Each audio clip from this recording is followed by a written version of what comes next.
ஒரு குறள் விளக்கம் திருமதி கஸ்தூரி குப்புசாமி அவர்கள்.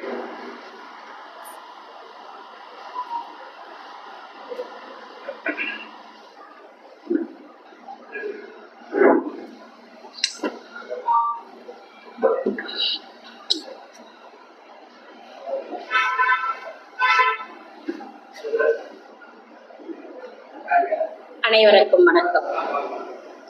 குரம்பேட்டை திருக்குறள் பேரவையின் நிறுவன தலைவர் மேத்தகு தேப்போ இளங்கோவன் ஐயா அவர்களுக்கும், தலைவர் டாக்டர் புலவர் பாண்டியன் ஐயா அவர்களுக்கும், செயலாளர் அவர்களுக்கும், பொருளாளர் அவர்களுக்கும் மற்றும் செயற்குழு உறுப்பினர்கள் அனைவருக்கும், சபை நிறைந்த ஆன்றோர் சான்றோர் மாணவமணிகள் அனைவருக்கும் இனிய மாலை வணக்கம்.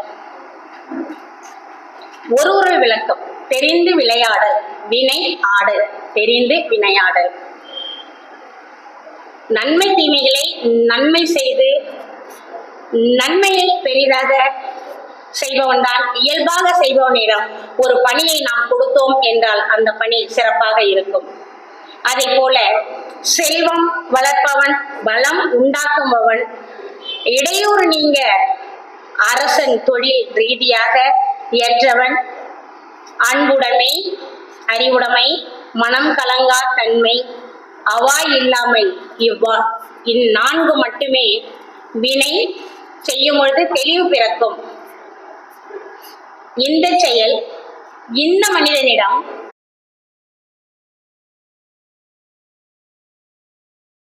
பாற்றும் அன்று அறிந்தாற்றில் செய்கிற்பார்க்கு அகல்லால் வினைதான் சிறந்தான் என்று ஏவற்பாட்டன்று என்ற குறளுக்கான விளக்கம்தான் என்று இதை ஒரு கதையின் மூலமாக கூட நாம் கூறலாம். ஒரு தொழிலை தொடங்கும் பொழுது நம் சொந்தங்கள் யாரும் முன்முதல் போடுவதும் கிடையாது. அதற்காக அவர்கள் தங்களுடைய உடல் உழைப்பை கூட அவர்கள் கொடுப்பது கிடையாது.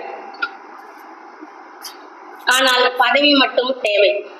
பதவியில் உயர் பதவியாக கொடுத்தால் நன்மையாக இருக்கும் என்பது நம் சுற்றத்தார்கள் அனைவருக்குமே உள்ள ஒரு இயல்பான எண்ணமாக இருக்கிறது.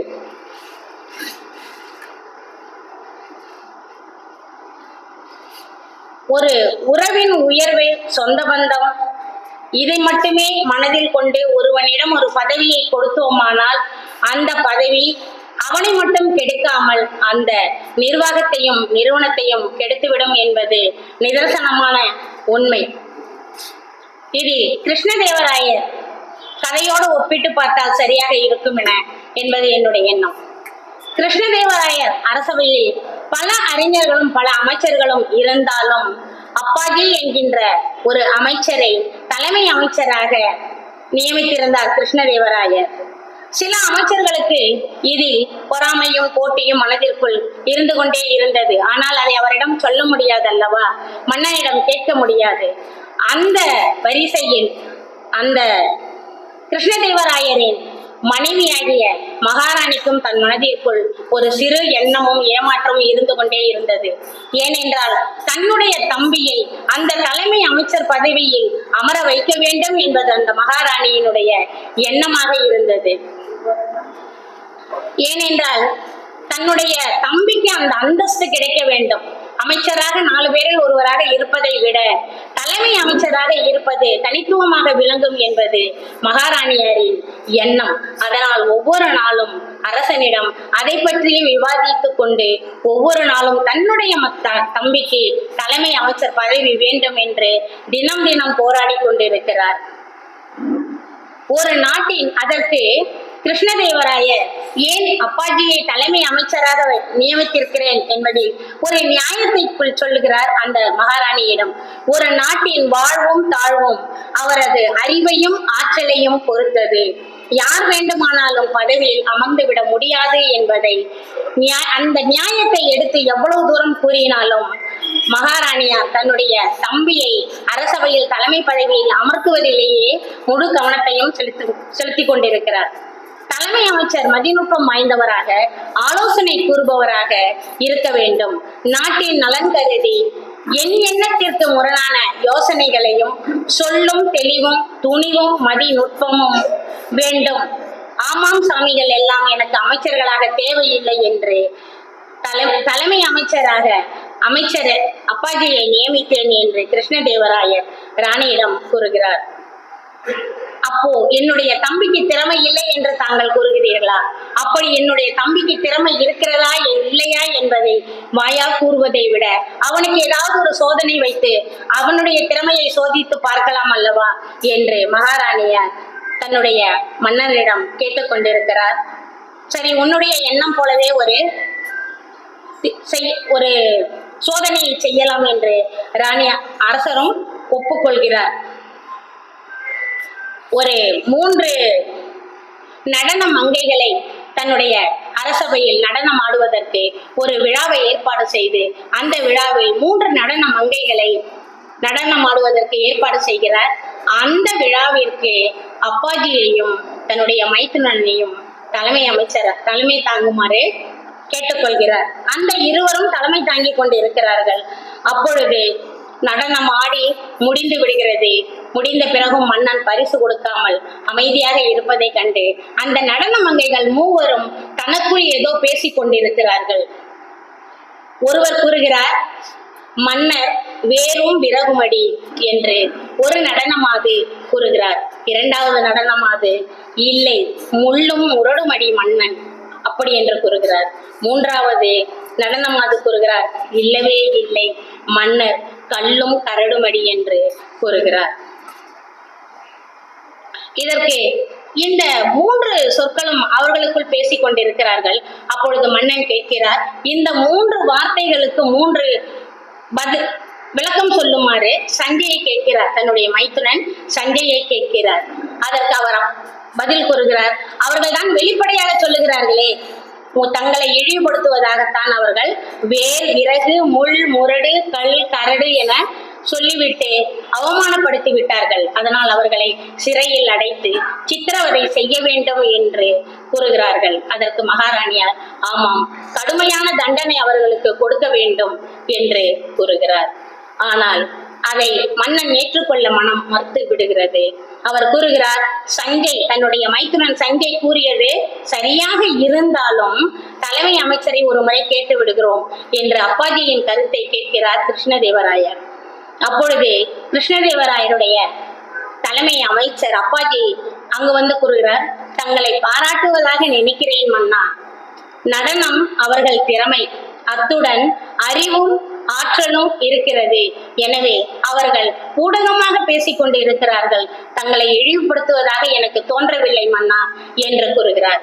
அப்படியானால் அந்த 3 வார்த்தைகளுக்கும் தாங்கள் பதிலளிக்குமாறு மன்னன் கேட்கவே அப்பாஜி அந்த 3 வார்த்தைகளுக்கும் பதில் கூறுகிறார். வேரும் விறகும் தங்களை கரும்பு போன்றவர் என்று அவர் கூறுகிறார்கள். அடிக்கரும்பு இனிக்கும், விறகு போல கரும்பு இருந்தாலும் அடியில் இருக்கும் கரும்புக்குத்தான் ருசி அதிகம்.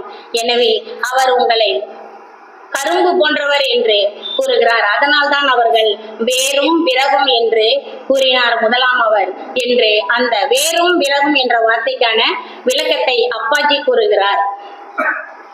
அடுத்த வார்த்தைக்கு முள்ளும் முரடும் என்று கூறுகிறார்.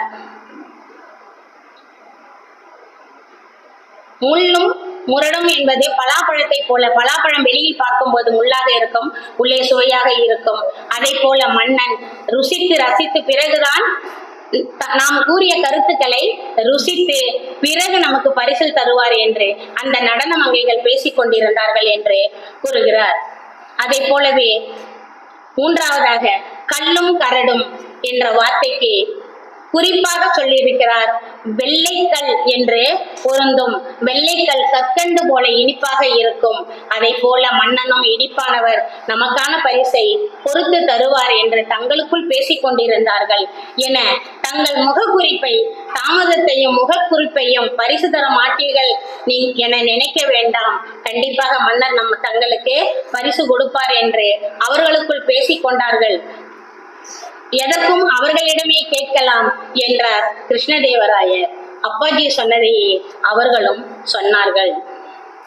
பிறகு மன்னர் அவர்களுக்கு தகுந்த வெகுமதியும் மகிழ்ச்சி வெகுமதியையும் மகிழ்ச்சியுடன் அளித்து அவர்களை அனுப்பினார். முதல் சுற்றில் அப்பாஜியிடம் சஞ்சய் தோற்றார். மீண்டும் ராணி வாதாடினார். மற்றும் ஒரு எதிர்பாராத ஒரு நிகழ்வு நடைபெற்றது. மீண்டும் மீண்டும் எப்படியாவது தன்னுடைய தம்பியை தலைமை அமைச்சரவை பதவியில் அமர்த்தி விட வேண்டும் என்பதுதான் மகாராணியாரின் கனவாக இருந்தது. அப்படி சில நாட்கள் கழித்து மன்னனும் மகாராணியாரும் அமர்ந்து பேசிக்கொண்டிருக்கும் பொழுது வாசலில் ஒரு மாட்டு வண்டி போகிறது. மூட்டைகளை ஏற்றிக்கொண்டு ஒரு மாட்டு வண்டி செல்கிறது. அப்பொழுது சஞ்சயை அழைத்து அந்த வண்டிகள் எங்கே செல்கின்றன என்று கேட்க சொன்னார். அதற்கு அவர் வேகமாக ஓடி சென்று கேட்டு வந்தார், எங்கு செல்கிறீர்கள் என்று. இது ஒரு திரைப்படத்தில் கூட பாடமாக வைத்திருந்தார்கள். ஒரு சிரிப்புக்காக, நகைச்சுவைக்காக ஒரு திரைப்படத்தில் கூட இதை வைத்திருந்தார்கள். சென்று வந்த சஞ்சய், மன்னரே, அந்த வண்டிகள் நம் அண்டை நாடான ரத்தினபுரியை நோக்கி செல்கின்றன அப்படி என்று கூறினார். பிறகு கிருஷ்ணதேவராயர் கேட்டார், அந்த மூட்டைகளில் என்ன இருக்கிறது என்று கேட்டீர்களா என்று கேட்டார். இதோ கேட்டு வருகிறேன் மன்னா என்று கூறிவிட்டு மீண்டும் சென்று மூட்டையில் என்ன இருக்கிறது என்று அந்த வண்டிக்காரர்களிடம் கேட்டு வந்து அந்த மூட்டையில் நெல் இருக்கிறது என்று சொன்னார். திரும்பி வந்து சொல்லும் பொழுது, அப்படியா, அந்த வண்டியில் ஆட்டு சொந்தக்காரர்களா அல்லது கூலி ஆட்களா என்று மன்னர் கேட்டார். இருங்கள் மன்னா, மறுபடியும் போய் கேட்டுவிட்டு வருகிறேன் என்று மீண்டும் ஓடி சென்று அவர்களிடம் திரும்பவும் கேட்கிறார். இந்த வண்டியில் செல்கின்ற நெல்லும் இந்த வண்டியும் நீங்களும் இதற்கு சொந்தக்காரர்களா அல்லது நீங்கள் கூலிக்காக வேலை செய்கிறீர்களா என்று கேட்டுவிட்டு மூச்சிறைக்க வேகமாக ஓடி வந்து மீண்டும் சொல்கிறார், எதற்காக அந்த நெல்லை எடுத்து செல்கிறார்கள் என்று அதற்கான விளக்கத்தையும் சேர்த்து சஞ்சய் கூறுகிறார். அடுத்து அப்பாஜியை அழைத்த மன்னர் மேற்கூறிய கேள்விகளை கேட்டார். அப்பாஜி ஒரு பணியாளனை அழைத்து வண்டிக்காரர்களை அழைத்து வர செய்தார். கைகளை கட்டி மன்னர் முன் கொண்டு வந்து நிறுத்தினார்கள் அந்த வண்டிக்காரர்களை. அப்பாஜி விசாரணையை தொடங்கினார். உங்கள் வண்டிகளில் மூட்டைகள் யாருக்கு சொந்தம் என்று கேட்டார். எங்களுக்கு சொந்தமானது, நாங்கள் தான் அதனுடைய உரிமையாளர்கள் என்று கூறுகிறார்கள். வண்டியில் என்ன இருக்கிறது என்று அப்பாஜி கேட்கிறார். அதில் நெல் இருக்கிறது என்று வண்டிக்காரர்கள் பதில் கூறுகிறார்கள். எங்கே எடுத்து செல்கிறீர்கள் என்று கேட்கும் பொழுது அண்டை நாடான ரத்தினபுரிக்கு ஒரு செல்வந்தர் வீட்டு திருமணத்திற்கு எடுத்து செல்கிறோம் என்று கூறுகிறார். அப்பொழுது அதிகாரிகளிடம் தாங்கள் அனுமதி பெற்று விட்டீர்களா? அனுமதி பெற்றிருந்தால் தான் ஒரு ஊரிலிருந்து மற்றொரு நாட்டிற்கு நெல் எடுத்து செல்ல இயலும் என்பது இயல்பான ஒரு செய்தி. அதனால் அவர் கேட்கிறார், அதிகாரிகளிடம் அனுமதி பெற்றீர்களா? ஆமாம் ஐயா. மன்னர் பெருமானே, வேறு ஏதேனும் தகவல் வேண்டுமா என்று அப்பாஜி கேட்கிறார். வேண்டாம், அவர்கள் செல்லட்டும் என்கிறார் மன்னர் கிருஷ்ணதேவராயர். தகவல் திரட்டல், அப்பாஜி சஞ்சய் வேறுபாடு, அப்பாஜிக்கும் சஞ்சய்க்கும் உள்ள வேறுபாடை விளங்க வைத்து அனைத்தையும் விளங்க வைக்கிறார். இருந்தாலும் ராணி அவர்கள் விடுவதாக இல்லை. அற்ப விஷயம், இந்த இரண்டுமே அற்ப விஷயங்கள். மேலும் சில சந்தர்ப்பங்கள் என்னுடைய தம்பிக்கு கொடுங்கள் என்று மகாராணியார் மன்னனிடம் கேட்கிறார். இப்படியே சோதனைகளை செய்து கொண்டே இருந்தால் உன் தம்பி என் வாழ்நாள் முழுவதும் சோதனை தான் நான் வைத்துக் கொண்டு இருக்க வேண்டும். அவன் சோதனையை திரும்ப திரும்ப செய்து கொண்டேதான் இருப்பான் என்று மன்னர் கிருஷ்ணதேவராயர் கூறுகிறார். எவ்வளவு கூறினாலும் ராணி வாதாடி கொண்டேதான் இருக்கிறார். இறுதியாக ஒரே ஒரு வாய்ப்பாவது என்னுடைய தம்பிக்கு வழங்குங்கள் என்று கிருஷ்ணதேவராயர் கிருஷ்ணதேவராயரிடம் கூறுகிறார். மீண்டும் பணியாட்களை அழைக்கிறார் கிருஷ்ணதேவராயர். அவர்களிடம் கொஞ்சம் சாம்பலும் ரோமமும் எடுத்து வர சொல்கிறார். அதை இரண்டையும் கலந்து ஒரு பொட்டலமாக மடித்து 2 பொட்டலங்களாக மடித்து வைத்திருக்கிறார் கிருஷ்ணதேவராயர். அப்பொழுது கேட்கிறார், ஏன் இப்படி செய்கிறீர்கள் என்று ராணி கேட்கிறார். கிருஷ்ணதேவராயர் கூறுகிறார், உன் தம்பிக்கும் அப்பாஜிக்கும் ஒரு பரீட்சை, அறிவுக்கேற்றபடி பலன் கிடைக்கும், விளக்கமாக கூறுவார்கள் பாருங்கள் என்று கூறிவிட்டு சஞ்சயிடம் அந்த பொட்டலமாக வைத்திருந்த பொருளை சாம்பலும் ரோமமும் சேர்ந்து ஒரு பொட்டலமாக மடித்து அவனிடம் கொடுத்து வைத்திருக்கிறார். அப்பாஜியிடம் அதே போல ஒரு பொட்டலத்தில் ஒரு சாம்பலும் கொஞ்சம் ரோமமும் வைத்து மடித்து கொடுத்திருக்கிறார். சஞ்சய் அருகில் உள்ள கன்னட மன்னனிடம் அந்த பொட்டலத்தை எடுத்து சென்று அதற்கான விளக்கத்தை கூறி அந்த மன்னனிடம் கொடுக்கிறார். அப்பொழுது கன்னட மன்னன் விஜயநகரத்து தேசத்து மன்னனிடம் அதற்கான விளக்கத்தை கூறுகிறார். அட, புரியவில்லையா? என் மன்னருக்கு முன்னால் நீங்கள் சாம்பல் ஆங்கி விடுவீர்கள், நீங்கள் வெறும் ரோமத்திற்கு சமம் என்று கூறுகிறார். நீ தூதனாக வந்ததால் உயிருடன் திரும்பி செல்கிறாய் என்று அவனுக்கு அடித்து உதைத்து அவன் செய்தது தவறு என்பதை உணர வைத்து அவனை திருப்பி அனுப்பி விடுகிறார்கள். பிறகு அதை போலவே கடும் கோபம் கொண்ட அந்த மன்னன் மீண்டும் உன் நாட்டின் மீது நான் போர் தொடுப்பேன் என்று சஞ்சயிடம் சொல்லி அவனை திருப்பி அனுப்பி விடுகிறார்கள். அப்பாஜி அதே போல அப்பாஜியிடம் கொடுக்கப்பட்டிருந்த அந்த ஒரு பொட்டலத்தை அவர் ஒரு நவரத்தின பேழையில் வைத்து அந்த ஒரு பொட்டலத்தை நவரத்தின ஒரு பேழைக்குள் அந்த பொட்டலத்தை வைத்து பேழையை மூடி அதில் ஒரு யானை மீது அரசாங்க பவனியாக யானை மீது அந்த பேழையை வைத்து மங்கள வாத்தியங்கள் முழங்க நடன மாதர்கள் நாட்டியம் ஆட மன்னரிடம் அதை எடுத்து செல்கிறான். மன்னனிடம் கொண்டு இந்த பொட்டலத்தை கொடுக்கிறான் அப்பாஜி.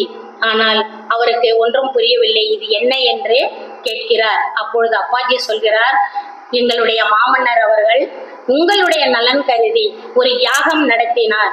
அந்த யாகத்தின் குண்டத்தில் புதிய சாம்பல் இருந்தது. அந்த சாம்பலை தான் தங்களுக்கு கொடுத்துள்ளார். இதில் அவிர்வாக ஜீவன்களின் ரோமங்கள் இவை. இந்த புனித பிரசாதம் பூஜையில் வைக்கப்பட்டு தங்களுக்கு கொடுக்கப்பட்டுள்ளது. ஏனென்றால் தங்களுடைய நாடு சுபீட்சமாக இருக்க வேண்டும். இதை ஒரு மண்டலம் வைத்து வழிபாடு செய்தால் நாட்டின் வளம் பெருகும் என்று மன்னர் நினைத்து தங்களுக்கு கொடுக்க சொல்லி அனுப்பியுள்ளார் என்று அப்பாஜி கூறினார். அதை கேட்ட மன்னர் அவந்தி மன்னர் அகமகிழ்ந்தார். அதனால் அவருக்கு அப்பாஜிக்கு நிறைய பரிசுகள் கொடுத்து ராஜ மரியாதையுடன் திருப்பி நாட்டிற்கு அனுப்பி வைத்தார். இந்த 3 போட்டிகளில் நிறைவுகளை பார்க்கும் பொழுது முதல் போட்டியின் தீர்வாக நடன மாதர்கள் மதிநுட்பம் ஆற்றல் பெற்றவர்களாக திகழ்ந்தார்கள். 2வது போட்டியில் விசாரிக்கும் திறனும் அறிவையும் நிர்வாகத் திறனும் வேண்டும் என்பதை உணர்த்தியது. 3வது போட்டியின் தீர்வு அற்பமான பரிசு பொருள்களையும் புனிதமான பிரசாதமாக மாற்றிய அப்பாஜியின் திறமையும் மடத்தனமான விளக்கத்தால் சஞ்சயின் அறியாமையும் விளங்குகிறது. சிந்தனை, சொல், செயல்பாடு என்ற சோதனையின் அடிப்படையில் இருந்தது இந்த கதை. இந்த சோதனைகளில் அப்பாஜி வென்றது ஒருபுறம் இருக்கட்டும், இப்படி சோதித்து பார்த்த கிருஷ்ணதேவராயர் எப்படிப்பட்ட மதியோகி, எவ்வளவு பெரிய புத்திசாலி என்பதை உணர்ந்து கொள்ள வேண்டும். அதனால்தான் கிருஷ்ணதேவராயர் வரலாறு படைத்த மன்னராக விளங்கினார். நல்லதொரு வாய்ப்புக்கு நன்றி பாராட்டி விடைபெறுகிறேன். நன்றி.